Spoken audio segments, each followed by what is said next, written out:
Hello, this is Palico Patch and welcome to another episode of Zubmariner.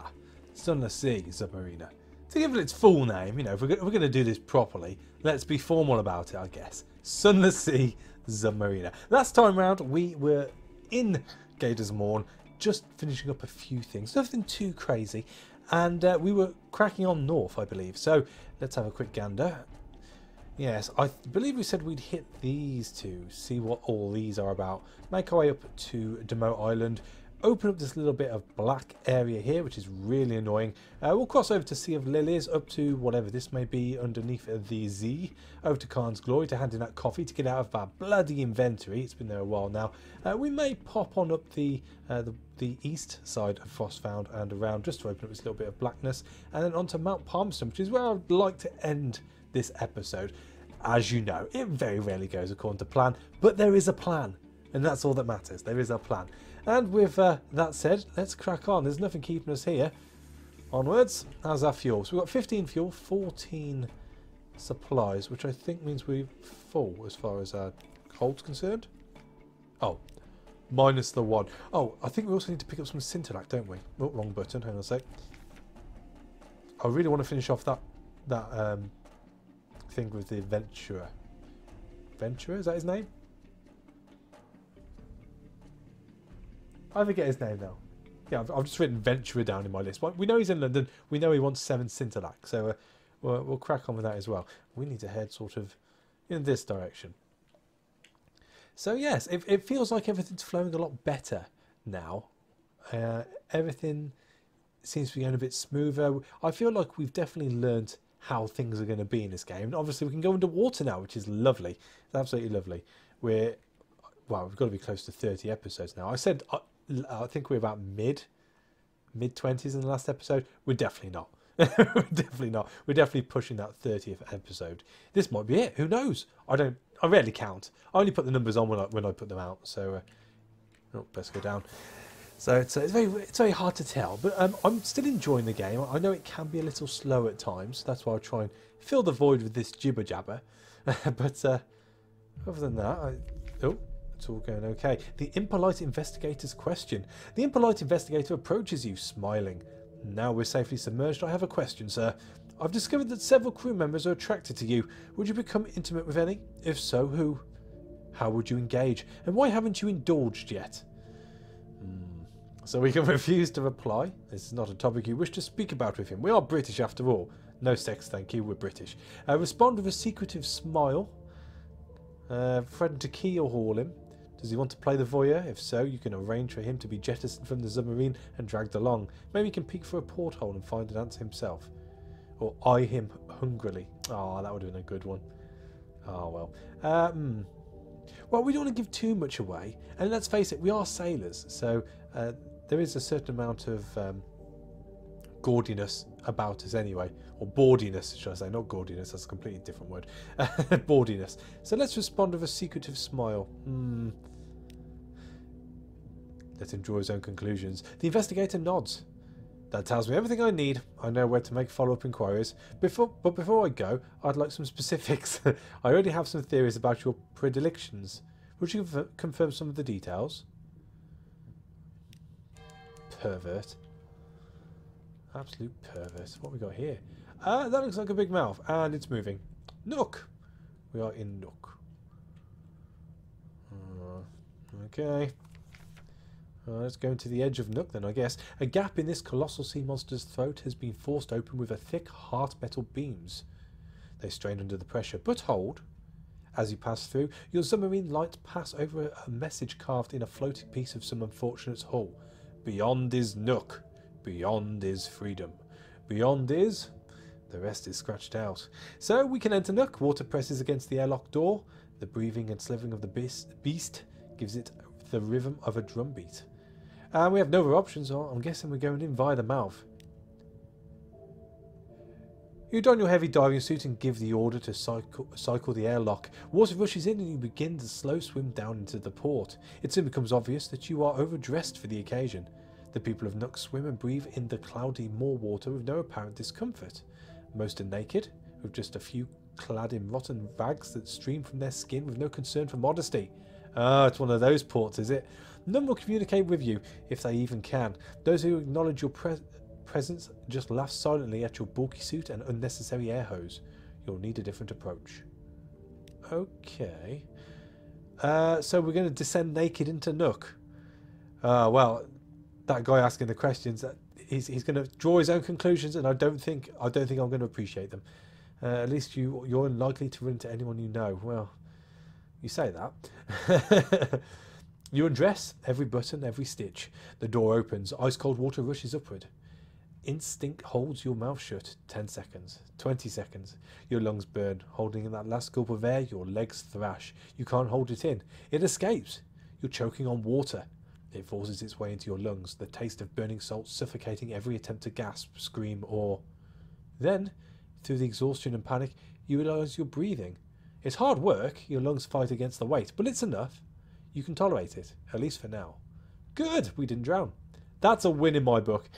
The liberal application of wine will make this process easier. In future, bring a cask, so we're going to need wine. Okay, that's fine. All right. A torn, pinned-back cavity in the flesh wall offers access to the city's monstrous host. Razor-sharp teeth, the size of buildings, jut from fatty, garnet-red flesh. Many teeth have been quarried into homes barricaded by scraps of wood from shipwrecks. Nice. Budget homes, well, I'm guessing that is then.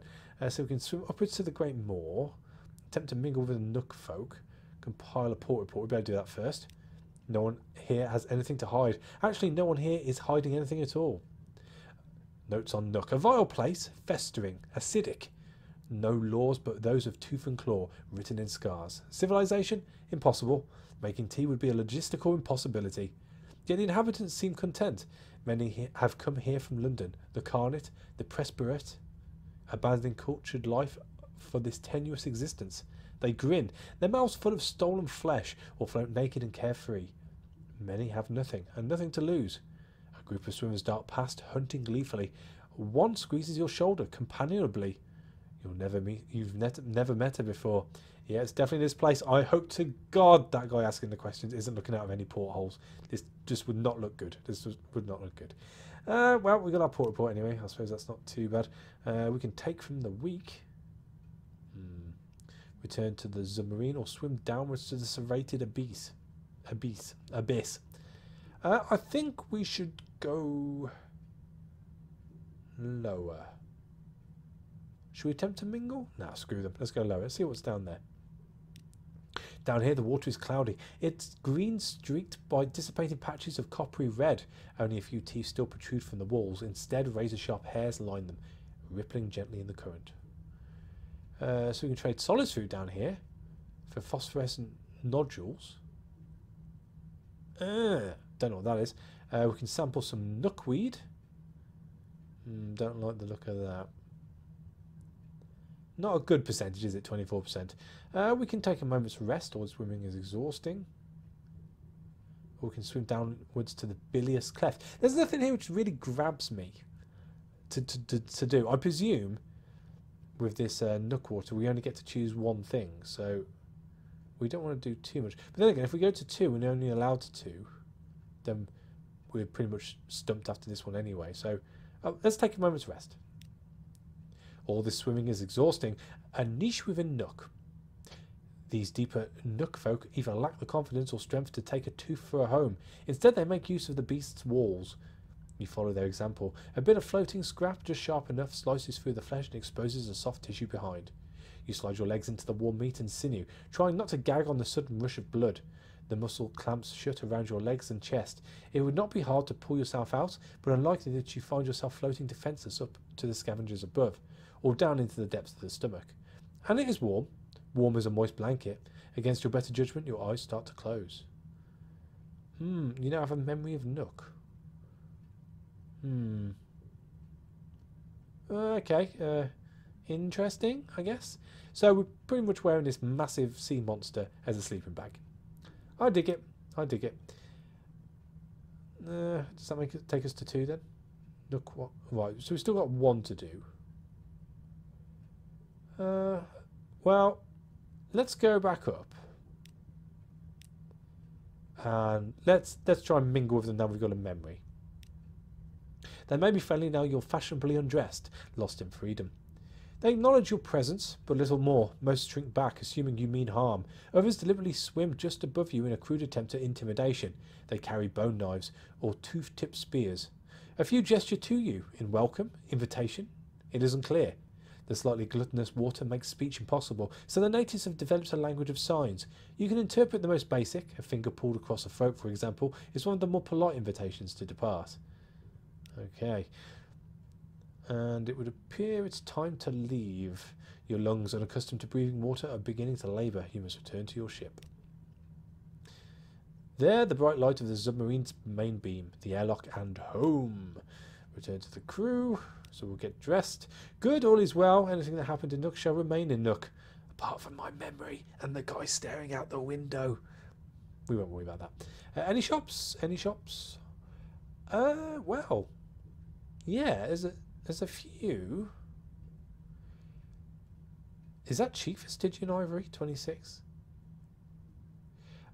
I think we should carry on topping up our supplies and fuel. I'm going to, because we're heading towards Mount Palmerston now, I'm just going to top up the supplies. The reason being, I would like to have 5 supplies handy to stop at Chapel's Rest, I think that's what it's called, for the sigil-ridden navigator, because his story continues there and we need 5 supplies. So we'll just take 3 of those.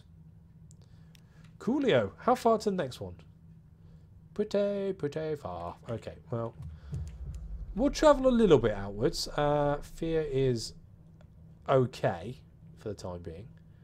We'll have a little look-see around. We see these blue sparkly things every so often.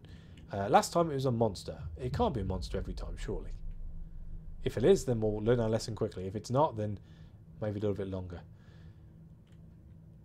It's very quiet down here, that's the only thing.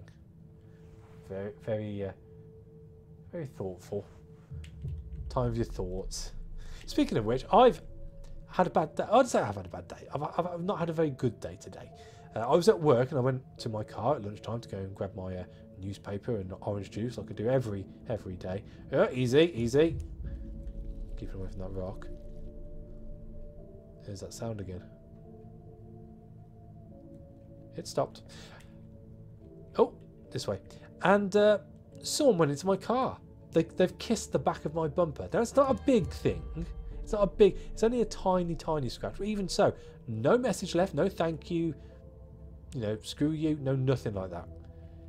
And it just goes to show, you know, what's the world coming to when you can't even be polite and leave you... You know, I'm sorry I've bumped your car. I've checked it. It seems okay. But any problems, let me know.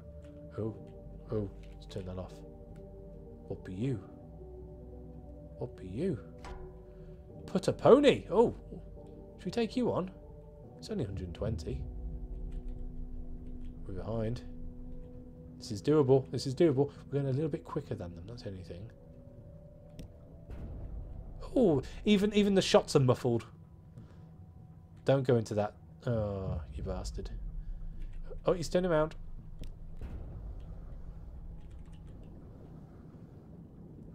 That's fine. We're stuck now. We're stuck behind him. We can afford to take a couple of hits. I don't think he's going to hit too hard. 14 damage. He hits hard. He hits hard. Turn around. About turn. About turn. Oh, a couple more. We're going to have to watch it. We're going to have to fix ourselves, which means we're going to have to use supplies in a second. So yeah, basically that's what happened to my car. I just got nudged a little bit. Nothing too major, but enough. Enough. The Kahn submarine is taking on water through one of its portholes. A lamplight waves frantically. So we can do whichever here. Loot the Putterpony. Quickly, the damage done to its shell was immense. Already the hull is collapsing. Or hear the crew's last wishes. The Putterpony is lost, but you can at least provide a human face at their airlock glass. Well, I suppose we're for London, and the Kahn is technically against London, so let's loot them. The crew moves swiftly. They bring back supplies and fuel. One staggers aboard with a bundle from the captain's desk. They are scorched and sodden pages, journals of sonar readings, all completed in minute handwriting. There's even wrecked measuring equipment. None of it is any use, but what's this? So we've got 3 fuel, 1 supplies. Oh, and a cache. Oh! A cache and mushroom wine. Okay.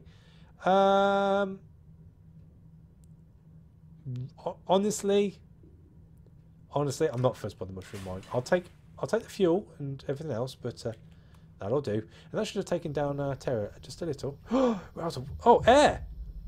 Can we get there quickly before the oxygen runs out? It's a wreck ship. Oh, no. That is way too powerful for us. We shall we shall leave that. Just the one fight down below is fine by me. So, what the hell was this down here then? Is it just a light ship? Just a light ship. After all that, just a light ship. Okay, well, we'll pop up to Demeaux, drop our Terror a little bit more so we can stay out for a little bit longer. And then we shall crack on to the Kahn, I think, will be our next stop. After we've got rid of those little black bars in the middle of the map. It seems silly not to do them, seeing as we're so close. Oh, what be you? Oh! Take you down in one shot. Come to me. Are you going to loop around? I know you do circles. Yeah. Come on. Come on. Now we want a tip-top shot here. Shot. Tip-top shot. You going to get one off first, or is it going to be me? It'd be me. Oh, you cheeky bugger. Hello. Right, so, fuel. Cache of curiosities. Fuel. We're just one over. That'll do. Nice. It is really more for the Terror than anything else. We don't need supplies, but it would appear every time we take something down, we do lose a little bit more Terror, which is good. So on to Demeaux. No doubt he'll give us some supplies. And we're sitting at 9 crew at the moment, so there's nothing to worry about as far as that's concerned. I'm a little bit worried about the hull. It's getting a little bit low. But we are getting into plenty of scraps. I might try fixing that when we come out. We'll see how many supplies he gives us. Alright, so first things first, let's get our... Oh, well, we don't need a port report. So just T with the factor then. Lost 2 Terror and gained a supply. That's fine. It all helps.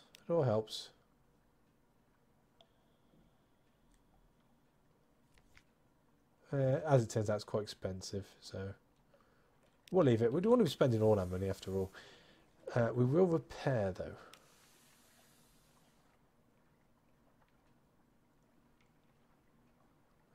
One more should take us into the 60s. That'll do. Feeling a bit happy about that now. So yeah, we're going to clear this bit next. Clear this little black spot. Then we'll stop at the sea at Lilies and that extra port, which looks like it might be under the water. And then we'll go over to the Kahn.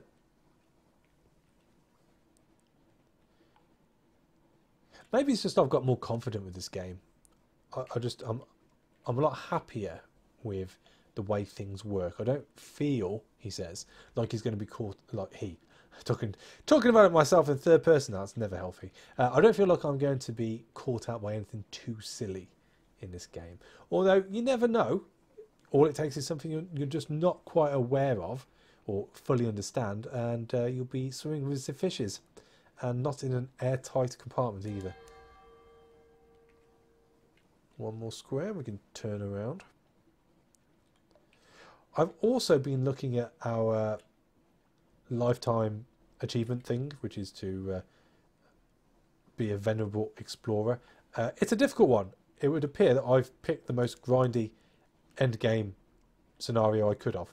So it might get to the point where once this starts to sim on down, I might play it off camera and then just bring you highlights towards the end of the series. Just letting you know. That is if I survive to the end of the series. As I said, I'm not planning on dying, but you never know what's going on. No, we'll leave him, that's fine. This wants to come my way. We also need to take on a eel at some point. but I think that'll be next time around. I'm looking at making at least a few thousand on this run, if I can. Horrors below. Well, let's try and catch it. Why not? Oh, we got a strange catch. We succeeded. It comes dripping from the sea. Sleek as a seal, but its eyes are faceted. One sailor covers his ears. I swear, he says afterwards, I heard it scream like a woman. Aye. Jeez, my voice needs to break. Aye. There we go.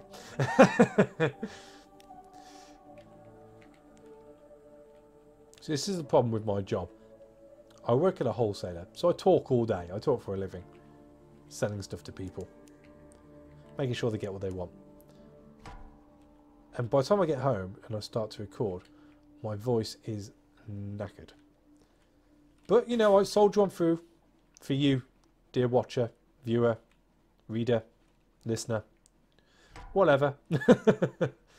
He sees us. He sees us. I think we can outrun him. I hope we can outrun him.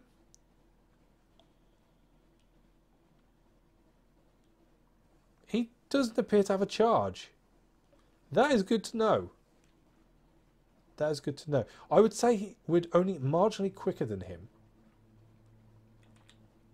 So I don't think going in reverse and kiting him would be an option right now. Maybe if we had a slightly more powerful engine, we should be able to do that. Or two guns. I'm just going to feel a lot happy about dealing with the natural stuff, which charge when I've got two guns. I've noticed some of them have a stagger amount set to their guns, so it must stop them attacking, which obviously would come in quite handy. So let's get a port from Wisdom. Very nice. I don't think there's too much more we can do here. We can rescue a prisoner for 13%, but it's going to cost me 4. No, not worth it, and neither is all that. Okay, onwards and downwards. I think there's probably something down here. It doesn't look very shallow. That's deep even. Oh, then again. I could be wrong. Wouldn't be the first time.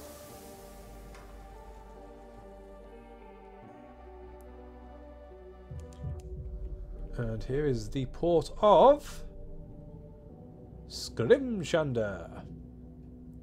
It looks very spiny. Enter in Scrimshander.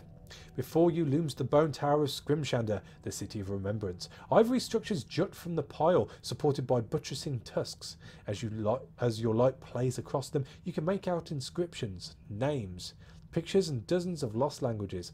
The largest ones carry a warning. All are welcome to enter, but none may depart without leaving something of themselves behind. So we can accept the price and dock. A Drownie floats before the docking gate of a bone cathedral. She wears a cowl and carries a ceremonial key carved from a femur. At your approach, she sings a solemn greeting. I'm not singing it.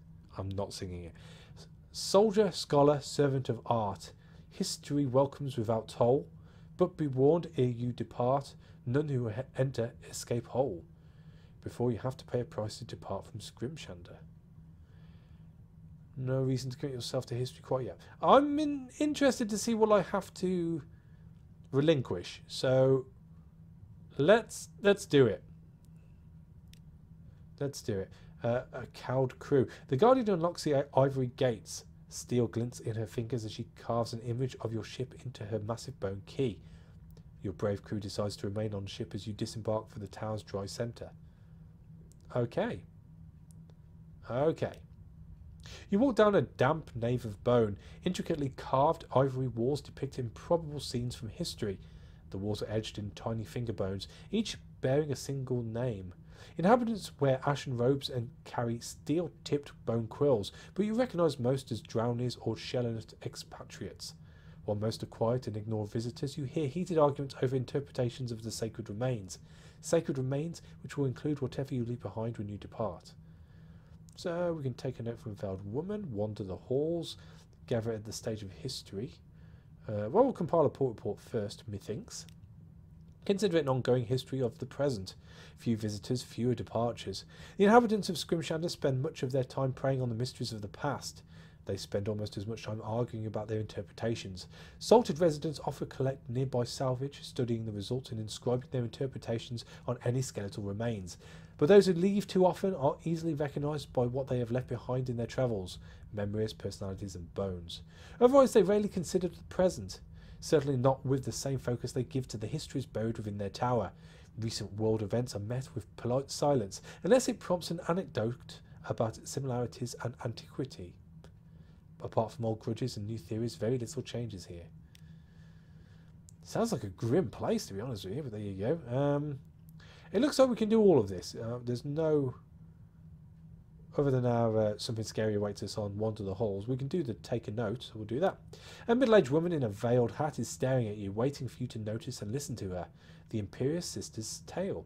She pushes a sheaf of papers into an oversized case and bustles towards you. I've been all over Scrimshander and I can find no sign of my brother's writing or any inscription about him, she says, which is strange, because I was most definitely assured he had come here. Meanwhile, I made certain promises of a peculiar nature, which mean that I am not at liberty to leave Scrimshander again for a few days. So I turn to you.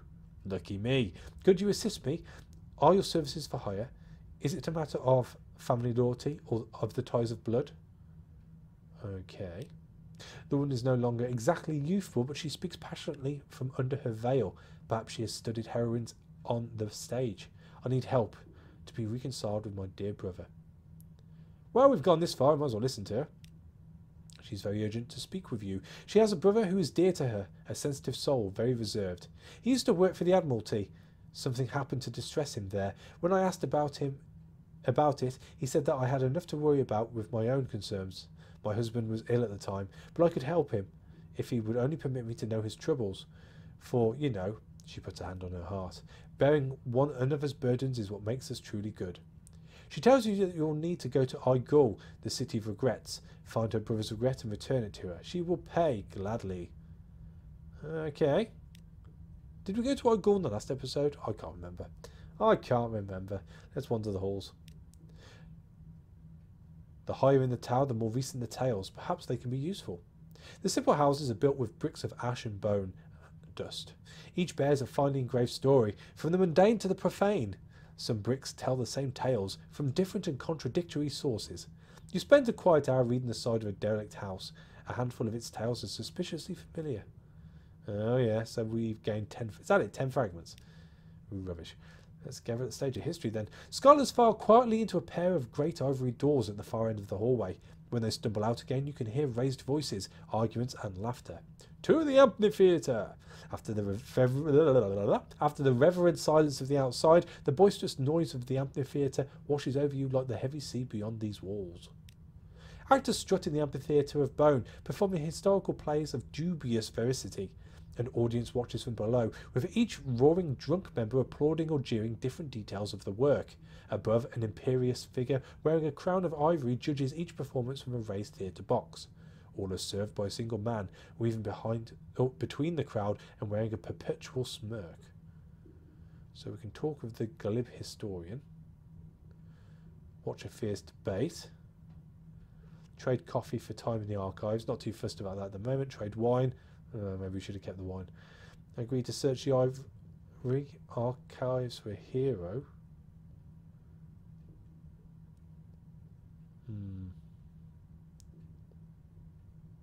Okay, we would appear to be able to do all this, which is interesting. Well, let's talk with the glib historian.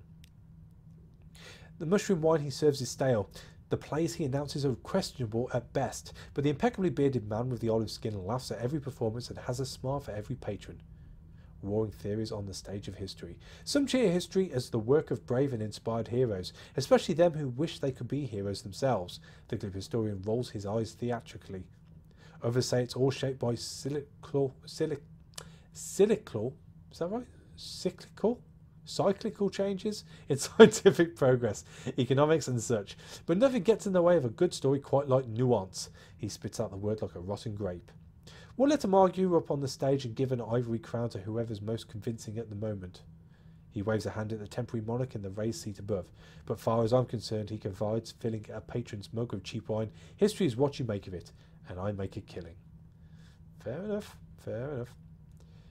Well, how much does that cost? 50 echo? I'm not that fussed.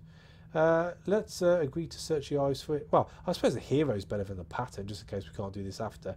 We're holding out for a hero till the end of the night. So let's see. The Shallonet's champions hope to regain their prestige by staging a heroic play. Assist their research in the Ivory Archives, and they'll give you a hero's reward. They assure you that any hero will do as long as their deeds are suitably profound, ideally bloody, but the details are negotiable. You'll need to trade coffee or wine for time in the archives in order to pursue this quest. That we could do, but we're not going to. So, do I watch a fierce debate? No, we'll leave it. Back to the quiet of the crypt.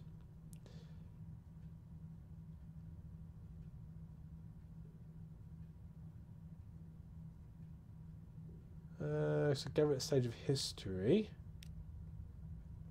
Oh no, we've done that. Okay. I think that's just done at Scrimshander. So what do we have to give? No one departs without leaving something of themselves behind. Be ready. Were there quite this many guards when you came in? Was there always a pile of fresh bones by the entrance?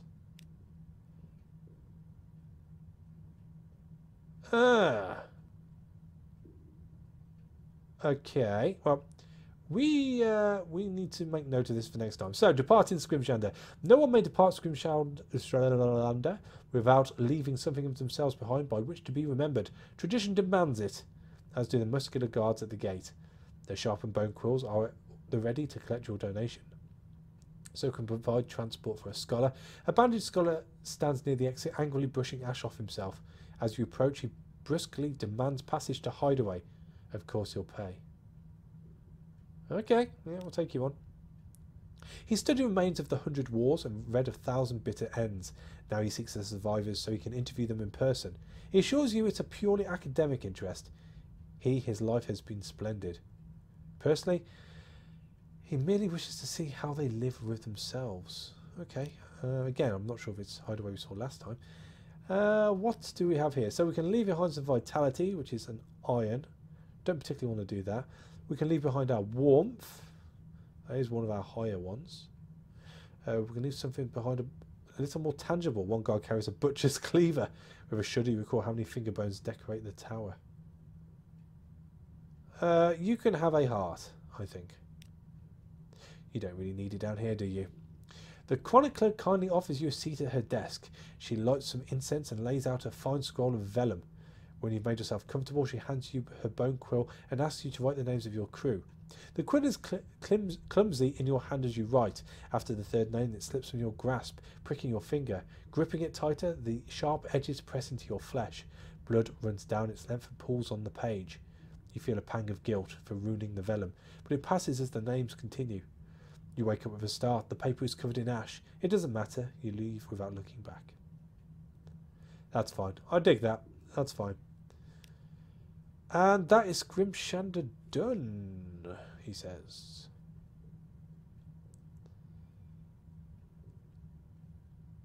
We will fill up on some supplies, I think.